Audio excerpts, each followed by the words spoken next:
നമസ്കാരം. Civils360 UPSC Prelims question അനാലിസിസിലേക്ക് സ്വാഗതം. 61 മുതൽ 80 വരെയുള്ള ക്വസ്റ്റ്യൻസ് ആണ് ഇന്ന് ഈ വീഡിയോയിൽ നമ്മൾ ഡിസ്കസ് ചെയ്യുന്നത്. ഇതിന്റെ PDF വീഡിയോയുടെ തൊട്ട് താഴെയുള്ള ഡിസ്ക്രിപ്ഷനിലെ ലിങ്കിൽ നിന്ന് നിങ്ങൾക്ക് ഡൗൺലോഡ് ചെയ്യാവുന്നതാണ്. Question number 61. After Sandal uprising subsidized, what were the measures taken by colonial government? Sandal uprising എന്താ എന്ന് നമുക്കൊരു ഐഡിയ കാണുമായിരിക്കും. പക്ഷേ അത് സപ്രസ് ചെയ്യാൻ വേണ്ടി ഗവൺമെന്റ് ഏതൊക്കെ മെഷേഴ്സ് എടുത്തു, അങ്ങനെയൊക്കെയുള്ള മൈന്യൂട്ട് കാര്യങ്ങൾ നമ്മൾ ഓർക്കാനുള്ള സാധ്യത കുറവാണ്. അങ്ങനെ അറിയാത്തൊരു ഏരിയയിൽ നിന്ന് ചോദ്യങ്ങൾ വരുമ്പോൾ നമ്മളത് വിടുകയല്ല വേണ്ടത്. പകരം ഞാൻ നേരത്തെ ഉള്ള ക്ലാസ്സുകളിൽ പറഞ്ഞതുപോലെ ആ കോമൺ സെൻസിന് പ്രൈവസി കൊടുത്ത് നമുക്ക് ഓൾറെഡി ഉള്ള ഇൻഫർമേഷൻസ് വെച്ച് ഓപ്ഷൻസ് എലിമിനേറ്റ് ചെയ്ത് ഉത്തരത്തിലേക്ക് എത്താനാണ് നമ്മൾ ശ്രമിക്കേണ്ടത്. ബേസിക് ടെക്സ്റ്റ് ബുക്കുകളിൽ നിന്ന് തന്നെ കൊളോണിയൽ ടൈമിലുള്ള ട്രൈബൽ അപ്രൈസിങ്ങിനെ പറ്റി നമുക്ക് എന്തൊക്കെ കാര്യങ്ങൾ അറിയാം അത് നമ്മൾ ആലോചിക്കണം. ഓൾമോസ്റ്റ് എല്ലാ ട്രൈബൽ അപ്രൈസിങ്ങിനും കാരണം എന്ന് പറഞ്ഞു കഴിഞ്ഞാൽ വെളിയിൽ നിന്നുള്ള ഇൻട്രൂഡേഴ്സ് വരുന്നതുകൊണ്ടാണ്. മണി ലെൻഡേഴ്സും അങ്ങനെയുള്ള ആളുകൾ വരുന്നത് മൂലം അവരുടെ ലാൻഡ് അലിയനേറ്റഡ് ആവുന്നത് കൊണ്ടാണ് ഭൂരിഭാഗമുള്ള ട്രൈബൽ അപ്രൈസിങ്ങുകളും കൊളോണിയൽ ടൈമിൽ നടന്നത്. അപ്പൊ സ്വാഭാവികമായിട്ടും അങ്ങനെ ഒരു അപ്രൈസിങ് ഒഴിവാക്കണമെന്ന് ബ്രിട്ടീഷ് ഗവൺമെന്റിന് ഉണ്ടെങ്കിൽ അങ്ങനെ വെളിയിൽ നിന്നുള്ള ഔട്ട്സൈഡേഴ്സിന്റെ ഇൻട്രൂഷൻ ഒഴിവാക്കാനുള്ള മാർഗങ്ങളാണ് അവർ സ്വീകരിക്കേണ്ടത്. ഇപ്പൊ താഴെ പറയുന്ന ഓപ്ഷൻ ഒന്ന് വായിച്ചു നോക്കിയേ. Territories called Santhal Parganas were created. It became illegal for a Sandal to transfer land to a non-Sandal. ഈ രണ്ട് മെഷേഴ്സ് എയിം ചെയ്യുന്നെന്ന് പറഞ്ഞു കഴിഞ്ഞാൽ ഒരേ കാര്യമാണ്. സെപ്പറേറ്റ് ആയിട്ടുള്ള ഏരിയാസ് അവിടെ കൊണ്ടുവന്ന് ട്രൈബൽസിനെ ഐസൊലേറ്റ് ചെയ്യുക. അത് മാത്രമല്ല ഇതിൽ നിന്നുള്ള മണി ലെൻഡേഴ്സിന്റെ ഇൻട്രൂഷൻ ഒഴിവാക്കാനായിട്ട് ലാൻഡ് ട്രാൻസ്ഫറബിൾ അല്ലാതാക്കി മാറ്റുക. ഒരു ട്രൈബൽ അപ്രൈസിംഗ് ഒഴിവാക്കാൻ വേണ്ടി എടുക്കേണ്ട സ്റ്റെപ്പുകളാണ് ഈ പറയുന്ന രണ്ട് ഓപ്ഷൻസും. മുൻപുള്ള ക്ലാസ്സുകളിൽ ഞാൻ പറഞ്ഞതുപോലെ നമുക്കറിയാത്ത ഒരുപാട് ക്വസ്റ്റ്യൻസ് പ്രിലിംസിന് വരും. അപ്പോഴൊക്കെ കോമൺ സെൻസിന് പ്രൈവസി കൊടുത്ത് നമുക്ക് അറിയാവുന്ന ബേസിക് ആയിട്ടുള്ള ഫാക്ട്സ് അപ്ലൈ ചെയ്ത് ഓപ്ഷൻസ് എലിമിനേറ്റ് ചെയ്ത് ഉത്തരത്തിലേക്ക് എത്താനാണ് നമ്മൾ ശ്രമിക്കേണ്ടത്. അതുപോലെ തന്നെ എപ്പോഴും നമ്മുടെ മനസ്സിലുണ്ടാവേണ്ട ഒരു കാര്യം എന്ന് പറഞ്ഞാൽ അറിയാത്തൊരു സ്റ്റേറ്റ്മെന്റ്, അറിയാത്തൊരു ക്വസ്റ്റ്യൻ, അറിയാത്തൊരു ഫാക്ച്വൽ ഇൻഫർമേഷൻ വരികയാണെന്നുണ്ടെങ്കിൽ if it makes sense it can be right. ആ ഒരു അസംഷനോടെ വേണം നമ്മൾ ഓരോ സ്റ്റേറ്റ്മെന്റും വായിക്കാനായിട്ട്. ഇപ്പം താഴെ പറയുന്ന ഈ രണ്ട് ഓപ്ഷൻസും ഇറ്റ് മേക്സ് സെൻസ്. അങ്ങനെയുള്ളപ്പോൾ ആ ഒരു റിസ്ക് എടുത്ത് അത് ശരിയാണെന്ന് തന്നെ നമ്മൾ കുത്തണം. ആൻസർ സി ആണ്, both 1 and 2. Question number 62. Economically one of the results of British rule in India in the 19th century was. ഇതും മൈന്യൂട്ട് ആയിട്ടുള്ള ഡീറ്റെയിൽസിലേക്കൊന്നും നമ്മൾ പോകേണ്ട കാര്യമില്ല. ഏകദേശം ഒരു ഐഡിയ ഉണ്ടെങ്കിൽ തന്നെ നമുക്ക് ആൻസറിലേക്ക് എത്താം. ബ്രിട്ടീഷ് റൂൾ മൂലം ഇവിടെ നടന്നത് ഒരു എക്കണോമിക് എക്സ്പ്ലോയിറ്റേഷൻ ആണെന്ന് നമുക്കറിയാം. പോവർട്ടി കൂടുകയും ഫാമേഴ്സ് ഇംപോവറിഷ്ഡ് ആവുകയും ഒക്കെ ചെയ്തു. ട്രഡീഷണൽ ആയിട്ടുണ്ടായിരുന്ന സബ്സിസ്റ്റൻസ് ഫാമിംഗ് മാറി കൊമേഴ്ഷ്യൽ ഫാമിംഗ് തുടങ്ങുന്നത് ബ്രിട്ടീഷുകാർ വന്ന ശേഷമാണ്. അതുപോലെ തന്നെ ഇന്ത്യയിൽ നിന്നുള്ള എക്സ്പോർട്ടുകൾ കുറയും, നമ്മുടെ ഹാൻഡിക്രാഫ്റ്റ് ട്രേഡുകളൊക്കെ നശിച്ചു പോവുകയൊക്കെ ചെയ്തതായിട്ട് നമുക്കറിയാം. അപ്പം തന്നെ ആൻസറിലേക്ക് എത്താവുന്നതാണ്. Commercialisation of Indian agriculture. Answer C ആണ്. Question number 63. അത് പോളിറ്റി ലക്ഷ്മികാന്തി എന്നുള്ള ഒരു ഡയറക്റ്റ് ക്വസ്റ്റ്യൻ ആണ്. ആർട്ടിക്കിൾ 356 എന്ന് പറഞ്ഞു കഴിഞ്ഞാൽ ഒരു സ്റ്റേറ്റിലെ കോൺസ്റ്റിറ്റ്യൂഷണൽ മെഷീനറിയുടെ ഫെയിലിയർ ആയിട്ട് ബന്ധപ്പെട്ടത് നമുക്കറിയാം. അങ്ങനെ സംഭവിക്കുമ്പോൾ പ്രസിഡന്റിന് താഴെ പറയുന്ന ഏതൊക്കെ കാര്യങ്ങൾ തീരുമാനിക്കാം എന്നാണ് ചോദ്യം. ആൻസർ ബി ആണ്. ഞാൻ നേരത്തെ പറഞ്ഞതുപോലെ കൂടുതൽ എക്സ്പ്ലനേഷൻ ഇതിന് തരേണ്ട ആവശ്യമില്ല. പോളിറ്റി ലക്ഷ്മികാന്തി എന്നുള്ളൊരു ഡയറക്റ്റ് ക്വസ്റ്റ്യൻ ആണ്. Question number 64. അത് നിതിൻ സിൻഹാനിക്കകത്ത് കൊടുത്തിട്ടുള്ള ഫാക്ച്വൽ ഇൻഫർമേഷൻസ് അറിയാമെങ്കിൽ നമുക്ക് ആൻസർ ചെയ്യാൻ പറ്റുന്ന ഒരു ചോദ്യമാണ്. പക്ഷേ ഇതുപോലുള്ള ഡീറ്റെയിൽസ് എല്ലാവരും പഠിക്കണം എന്നില്ല. ഞാൻ നേരത്തെ പറഞ്ഞതുപോലെ കൾച്ചറിന്റെ അകത്തെ മെജോറിറ്റി ക്വസ്റ്റ്യൻസ് നമുക്ക് ആൻസർ ചെയ്യാൻ പറ്റുന്നതാണ്. പക്ഷേ മൈന്യൂട്ട് ആയിട്ടുള്ള ഇതുപോലത്തെ ഫാക്ട്സ് ചോദിക്കുന്ന ചില ചോദ്യങ്ങൾ കുറച്ച് ബുദ്ധിമുട്ടായിട്ട് തോന്നാം. പക്ഷെ അത് എക്സെപ്ഷൻസ് മാത്രമാണ്. അറിയാവുന്നുണ്ടെങ്കിൽ നമുക്കത് ആൻസർ ചെയ്യുക, ഇല്ലെങ്കിലും പേടിക്കേണ്ട കാര്യമില്ല. ബാക്കിയുള്ള ബേസിക് ടെക്സ്റ്റ് തറവായിട്ട് പഠിച്ചിട്ടുണ്ടെന്നുണ്ടെങ്കിൽ ഭൂരിഭാഗം ക്വസ്റ്റ്യൻസും നമുക്ക് ആൻസർ ചെയ്യാൻ പറ്റുന്നതാണ്, ഇതുപോലുള്ള എക്സെപ്ഷൻസ് ഒഴിച്ചു കഴിഞ്ഞാൽ. ഇതിന് ആൻസർ എ ആണ്, 1 only. Question number 65. താഴെ പറയുന്ന ഏതൊക്കെ കാര്യങ്ങൾക്ക് GPS ടെക്നോളജി ഉപയോഗിക്കാവുന്ന. സയൻസ് ആൻഡ് ടെക്നോളജിക്ക് എപ്പോഴും നമ്മൾ കോമൺ സെൻസ് ആയിരിക്കണം ഡിപ്പെൻഡ് ചെയ്യേണ്ടത്. ഇപ്പോഴത്തെ ഒരു കാലഘട്ടത്തിൽ എന്ന് പറഞ്ഞു കഴിഞ്ഞാൽ ഒരു ബ്രേക്ക് നെക്ക് സ്പീഡിലാണ് ടെക്നോളജി വളർന്നുകൊണ്ടിരിക്കുന്നത്. അതിന്റെ സാധ്യതകളും പരിമിതികളും ഒന്നും നിശ്ചയിക്കാൻ നമ്മളാരുമല്ല. ഒരു ടെക്നോളജി വെച്ച് ഇന്നൊരു കാര്യം പറ്റില്ലായിരിക്കാം, പക്ഷേ മേ ബി നാളെയോ മറ്റന്നാളോ അത് പോസിബിൾ ആവും. അതുകൊണ്ട് തന്നെ ടെക്നോളജി റിലേറ്റഡ് ആയിട്ടൊരു ക്വസ്റ്റ്യൻ ചോദിച്ചു കഴിഞ്ഞാൽ if it makes sense it should be right.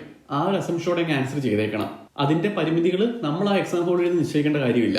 ഇതിന്റെ ആൻസർ 1, 2 and 3 ആണ്. Option D. Question number 66. ഇതൊരു ബേസിക് ക്വസ്റ്റ്യൻ ആണ്. നമുക്കറിയാം സെക്യൂരിറ്റീസ് എന്താന്ന്. അത് ഗവൺമെന്റ് പബ്ലിക്കിന്റെ കയ്യിൽ നിന്ന് പൈസ റേസ് ചെയ്യാൻ വേണ്ടി ഇറക്കുന്ന സാധനങ്ങളാണ്. ഗവൺമെന്റ് സെക്യൂരിറ്റീസ് എന്ന് പറഞ്ഞു കഴിഞ്ഞാൽ അത് ലോങ് ടേമും ഷോർട്ട് ടേമും ഉണ്ട്. അത് സ്റ്റേറ്റ് ഗവൺമെന്റ് സെൻട്രൽ ഗവൺമെന്റും ഇറക്കും. അത് ഇറക്കുന്നത് സ്റ്റേറ്റിന്റെയോ സെൻട്രലിന്റെയോ ബിഹാഫിൽ RBI ആയിരിക്കും. അതുകൊണ്ട് തന്നെ 1 ഓപ്ഷൻ തെറ്റാണ്. എയും ഡിയും പോയി, ബാക്കിയുള്ളത് ബിയും സിയും ആണ്. 3 only അല്ലെങ്കിൽ 2 and 3 only. ഈ ട്രഷറി ബിൽസ് എന്ന് പറഞ്ഞു കഴിഞ്ഞാൽ അത് ഷോർട്ട് ടേം ഡെപ്റ്റ് ഇൻസ്ട്രുമെന്റ്സ് ആണ്. അത് സെൻട്രൽ ഗവൺമെന്റ് മാത്രമേ ഇഷ്യൂ ചെയ്യത്തുള്ളൂ. Central government treasury bills issue ചെയ്യുന്നതിന് പകരം സ്റ്റേറ്റ് ഗവൺമെന്റ് ഉപയോഗിക്കുന്നതെന്ന് പറഞ്ഞാൽ ഷോർട്ട് ടേമിലേക്ക് ഡെവലപ്മെന്റൽ ലോൺസ് ഇഷ്യൂ ചെയ്യും. അതാണ് സ്റ്റേറ്റ് ഗവൺമെന്റ് ഉപയോഗിക്കുന്നത്. അവർക്ക് ട്രഷറി ബില്ല് ഇഷ്യൂ ചെയ്യാനുള്ള അധികാരമില്ല. അപ്പൊ ആൻസർ സി ആണ്, 2 and 3 only. Question number 67.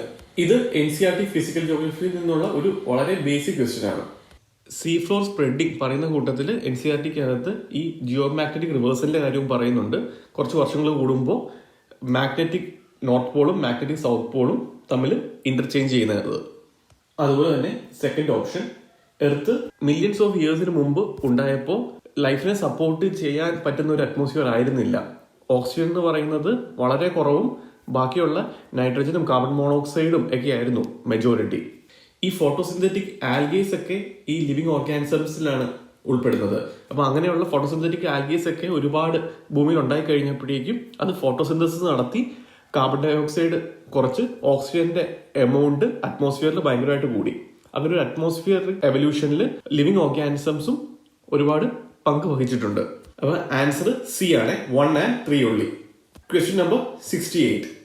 ഇതും പത്രം സ്ഥിരമായിട്ട് വായിക്കുന്ന ഒരാൾക്ക് ആൻസർ ചെയ്യാൻ പറ്റുന്ന ഒരു ചോദ്യമാണ്.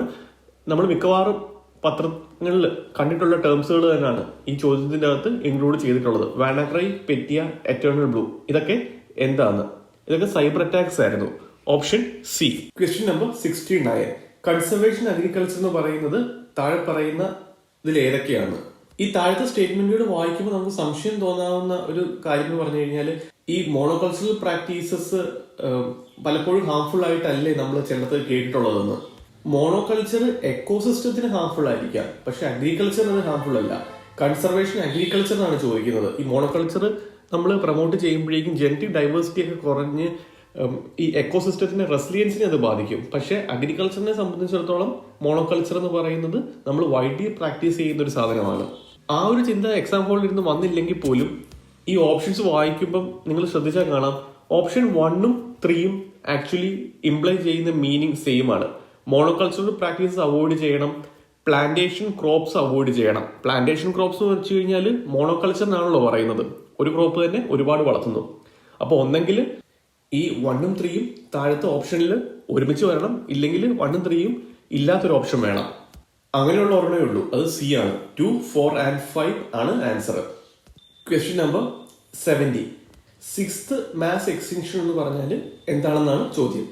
ഇതും ഡയറക്റ്റ് പത്രത്തിൽ നിന്ന് വന്നൊരു ചോദ്യമാണ്. ഇതിനെപ്പറ്റി ഇടയ്ക്കിടയ്ക്ക് ആർട്ടിക്കിൾസ് ഹിന്ദുവിലൊക്കെ വരുന്നുണ്ടായിരുന്നു. ഇതിന്റെ ആൻസർ എന്ന് പറഞ്ഞാൽ ഡി ആണ്. മനുഷ്യന്റെ ഓവർ എക്സ്പ്ലോയിറ്റേഷൻ ഓഫ് റിസോഴ്സസ് കാരണം, ഹാബിറ്റാറ്റ് ഡിസ്ട്രക്ഷൻ കാരണം ഉണ്ടാകാൻ പോകുന്ന മാസ് എക്സ്റ്റിങ്ഷൻ. ഇതിനെയാണ് 6th എക്സ്റ്റിങ്ഷൻ അല്ലെങ്കിൽ ആന്ത്രപ്പോസീൻ എക്സ്റ്റിങ്ഷൻ എന്ന് വിളിക്കുന്നത്. Question number 71. ക്യാപിറ്റൽ അഡക്വൻസി റേഷ്യോ എന്ന് പറഞ്ഞാൽ ബാങ്കിന്റെ ക്യാപിറ്റലും അതിന്റെ റിസ്ക് വെയ്ഡ് അസറ്റ്സും ലയബിലിറ്റീസും തമ്മിലുള്ള റേഷ്യോ ആണ് ക്യാപിറ്റൽ അഡക്വൻസി റേഷ്യോ എന്ന് പറയുന്നത്. അത് ഈ ബാങ്കിങ് ഓപ്പറേഷൻസിൽ ലെൻഡിങ്ങിലൊക്കെയുള്ള റിസ്കുകൾ ഓഫ്സെറ്റ് ചെയ്യാൻ വേണ്ടി സെൻട്രൽ ബാങ്ക് തീരുമാനിക്കുന്നതാണ് ക്യാപിറ്റൽ അഡക്വൻസി റേഷ്യോ എന്ന് പറഞ്ഞു കഴിഞ്ഞാൽ. അത് തീരുമാനിക്കുന്നത് ഇൻഡിവിജ്വൽ ബാങ്ക്സ് അല്ല, സെൻട്രൽ ബാങ്ക് ആണ്. അതുകൊണ്ട് ആൻസർ ഓപ്ഷൻ എ ആണ്, 1 only. Question number 72. Identity platform Aadhaar provides open application programming interfaces. What does it imply? Science and ടെക്നോളജിയുടെ കാര്യത്തിൽ ഞാൻ നേരത്തെ പറഞ്ഞ പോലെ എനിത്തിങ് ഈസ് പോസിബിൾ എന്നൊരു അപ്രോച്ചാണ് നമ്മൾ എപ്പോഴും എടുക്കേണ്ടത്, subject to common sense. It can be integrated into any electronic device. Common sensically നോക്കിക്കഴിഞ്ഞാൽ any electronic device can be interfaced into any other electronic device അല്ലേ? അത് ചെയ്യുന്നുണ്ടെന്നല്ല, അതിനുള്ളൊരു പോസിബിലിറ്റി ഇല്ലേ? അങ്ങനെ ഒരു ഇന്റർഫേസ് ഉണ്ടാക്കണം എന്നുണ്ടെങ്കിൽ അത് ഇമ്പോസിബിൾ അല്ല. It can be done. It is being done എന്നല്ല ചോദ്യം, ക്യാൻ ഇറ്റ് ബി ഡൺ എന്നാണ്. അങ്ങനെ വരുമ്പോൾ ഞാൻ നേരത്തെയുള്ള ക്ലാസ്സുകളിൽ പറഞ്ഞ പോലെ സയൻസ് ആൻഡ് ടെക്നോളജിയിൽ almost anything can be done. അതുപോലെ second option online authentication using iris is possible. Science and ടെക്നോളജിയിൽ ഓൾമോസ്റ്റ് എനിത്തിങ് ഈസ് പോസിബിൾ. അങ്ങനെ പറ്റുമോ ഇല്ലയോ എന്നൊരു കൺഫ്യൂഷൻ ഉണ്ടെങ്കിൽ always err on the side of possibility, അതാണ് സേഫ്. ഇതിന്റെ ആൻസർ സി ആണ്, both 1 and 2. Question number 73.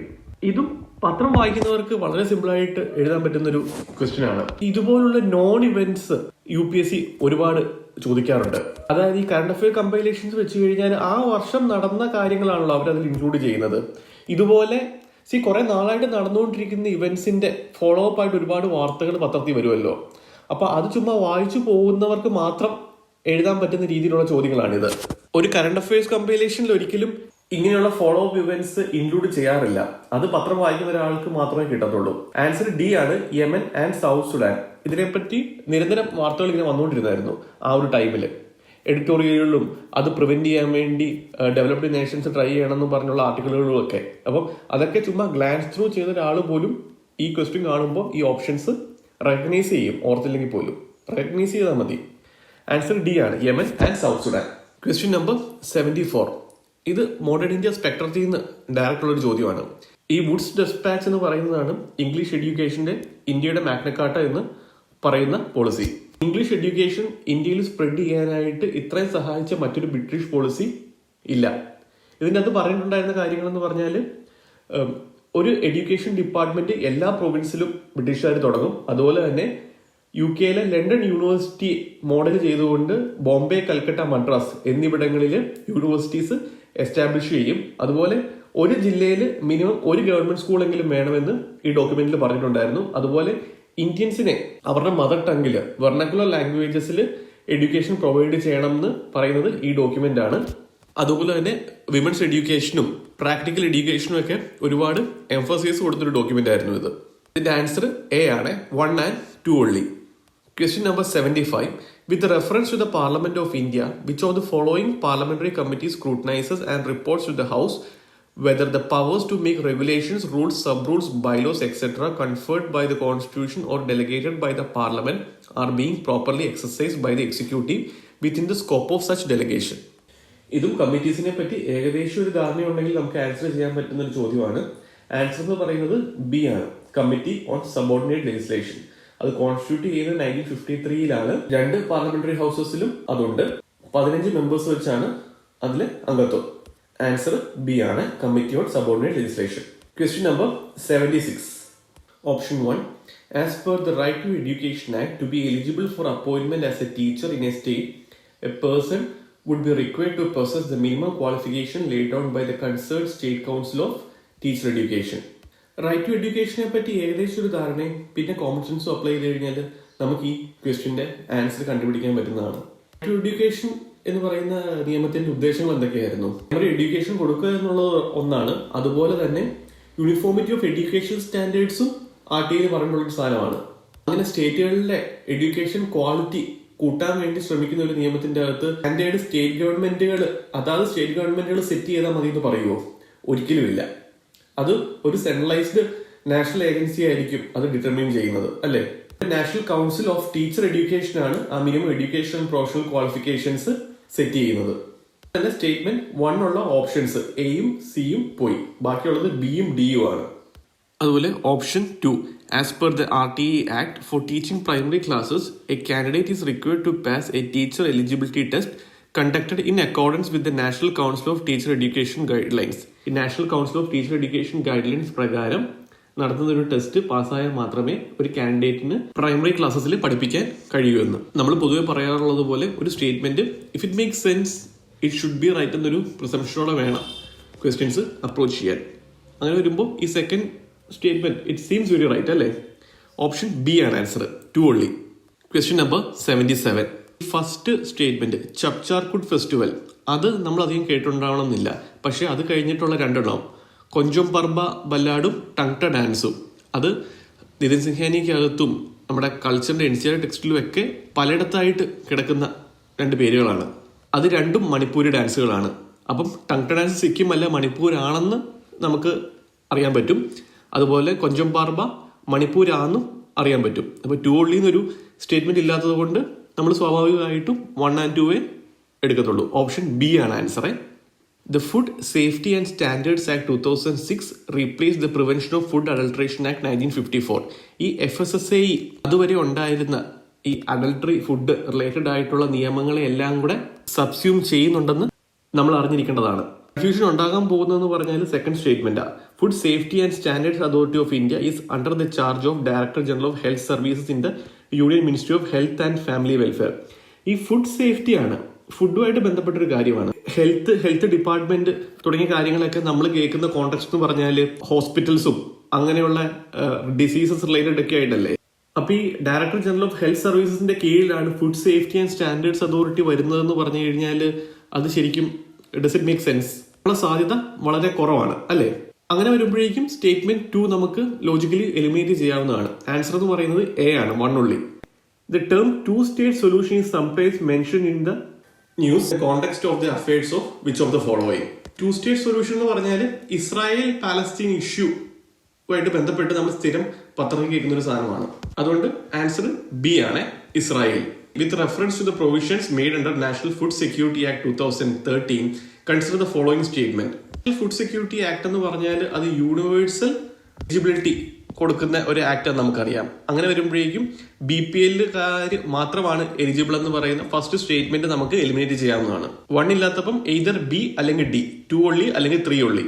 Second statement ഉണ്ടല്ലോ, eldest women in house hold of age 18 years or above shall be the head of the house hold for the purpose of issuance of A ration card. Ration കാർഡിലെ photo ഗൃഹനാഥന്റെ മാറ്റി ഗൃഹനാഥയുടെ ആക്കുന്നത് അത് പത്രങ്ങളിലൊക്കെ ഇടയ്ക്കിടയ്ക്ക് വന്നിട്ടുള്ള ഒരു വാർത്തയാണ്, നമ്മുടെ വീടുകളിലൊക്കെ ചെയ്തിട്ടുള്ളതുമാണ്. അതുകൊണ്ട് അത് അറിയേണ്ടതാണ്. ഇല്ലെങ്കിൽ പോലും തേർഡ് സ്റ്റേറ്റ്മെന്റ് ഒന്ന് വായിച്ചേ. Pregnant women and lactating mothers are entitled to a take home ration of 1600 calories per day during pregnancy and for 6 months thereafter. ഒരു ശരാശരി മനുഷ്യന്റെ കലോറി ഇൻടേക്ക് എന്ന് പറഞ്ഞാലും ഒരു ദിവസം 2000 കലോറിയാണ്. അങ്ങനെ വരുമ്പോഴേക്കും പ്രഗ്നന്റ് വിമണും ലാക്ടേറ്റിംഗ് വിമണും 1600 മാത്രം കൊടുത്തു വിടുക എന്ന് പറയുന്നത് ഡസന്റ് മേക്ക് സെൻസ്. ഇനി അതറിഞ്ഞില്ലെങ്കിൽ പോലും ഈ ആക്ടിന്റെ അകത്ത് പറയുന്നത് റേഷൻ കൊടുത്തു വിടുക എന്നല്ല, പകരം അവർക്ക് ഹോൾസം മീല് പ്രൊവൈഡ് ചെയ്യുക എന്നാണ്, ദിവസം 2 നേരം വെച്ച്. അങ്ങനെ വരുമ്പം ഓപ്ഷൻ 3 നമുക്ക് എലിമിനേറ്റ് ചെയ്യാവുന്നതാണ്. ആൻസർ എന്ന് പറയുന്നത് ഓപ്ഷൻ ബി, 2 only ആണ്. ഇന്നത്തെ ക്ലാസ് ഇവിടെ തീരുകയാണ്. കൂടുതൽ വീഡിയോസ് വരുന്ന ദിവസങ്ങളിൽ നമ്മുടെ യൂട്യൂബ് ചാനലിൽ അപ്ലോഡ് ചെയ്യുന്നതായിരിക്കും. അത് മിസ് ചെയ്യാതിരിക്കാനായിട്ട് നമ്മുടെ ചാനൽ സബ്സ്ക്രൈബ് ചെയ്യുക. Thank you for watching.